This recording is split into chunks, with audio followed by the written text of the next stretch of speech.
The sun was sinking low over the red horizon when rancher Samuel Clay spotted something unusual along the dusty trail that cut across his land. He had been returning from the far edge of his ranch, where the wind never seemed to stop blowing and the coyotes started their song early.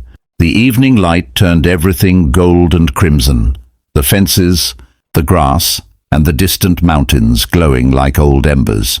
But it was that faint movement in the dust that stopped him. At first he thought it was just a tumbleweed caught in the wind, until he saw a hand.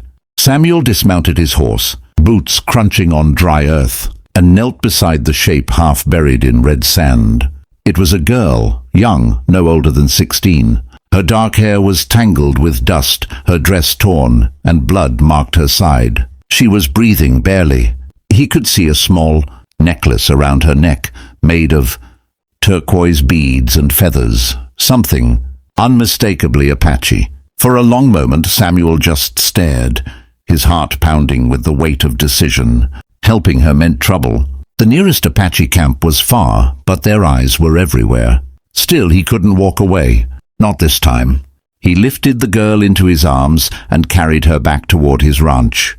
The sun had dropped below the mesas, and the desert was quickly falling into shadow. Inside the cabin he laid her on his old cot, his hands shaking as he poured water from a clay jug.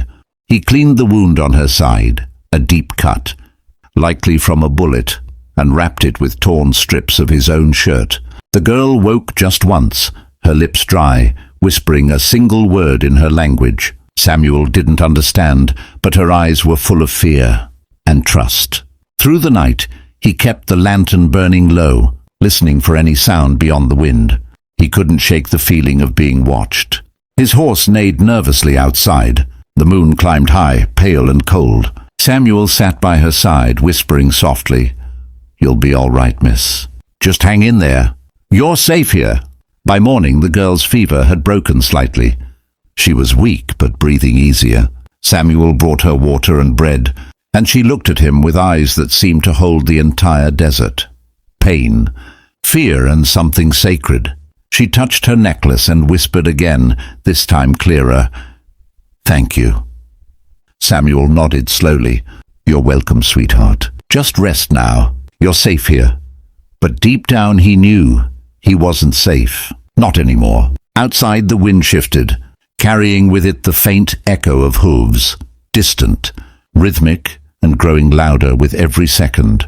The next chapter of this story was about to ride in with the sunrise. The first sound Samuel heard that morning wasn't the rooster or the wind.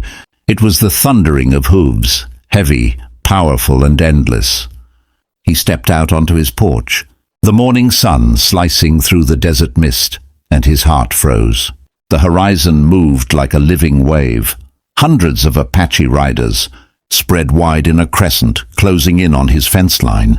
300, maybe more. Their horses glinted in the sun, dust rising like a storm behind them. Spears, rifles, feathers, an army of the plains. Samuel's first thought was for the girl inside. He turned back toward the door, his hand trembling. "Lord help me," he muttered. But before he could move, one rider broke away from the group, a tall man on a black horse, painted in red and white war stripes. His expression was hard, unreadable. The Apache chief. The riders stopped at the edge of Samuel's fence. The air felt heavy enough to choke on. The chief dismounted slowly, silence falling over the desert. Samuel could hear his own heartbeat. He wanted to explain, to show them the girl was alive, that he meant no harm, but his voice wouldn't come. The chief approached, his steps calm but full of power. He stopped just short of the fence and looked Samuel in the eyes. Then the cabin door creaked open behind him. The girl stepped out, wrapped in Samuel's blanket. Her face was pale but strong. She said something in Apache, soft, yet it carried across the still air. The chief froze. A murmur rippled through the riders. Samuel stood still, watching as the chief's expression shifted from suspicion to something deeper, sorrow. She spoke again, this time with tears in her eyes. The chief's jaw tightened and he nodded slowly. It took Samuel a moment to understand. She was his daughter. The chief turned to Samuel, his gaze steady. For a long, breathless moment, no one moved. Then, in a single gesture, the chief raised his hand high, not in threat, but in respect. The entire army of riders followed suit, a sea of feathers lifting under the morning sun. Samuel felt his throat tighten. The girl walked to her father, embraced him weakly, and then looked back at the rancher. With a faint smile, she whispered, "You saved me."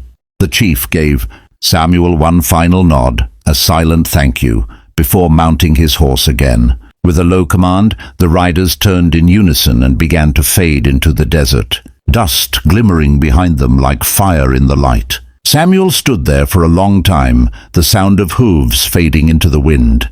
The land was quiet again, peaceful, but forever changed.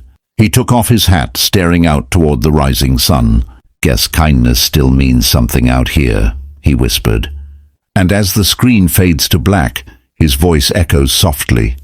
If you believe kindness can still change the world, hit that subscribe button, partner. There's more to this wild land than dust and danger.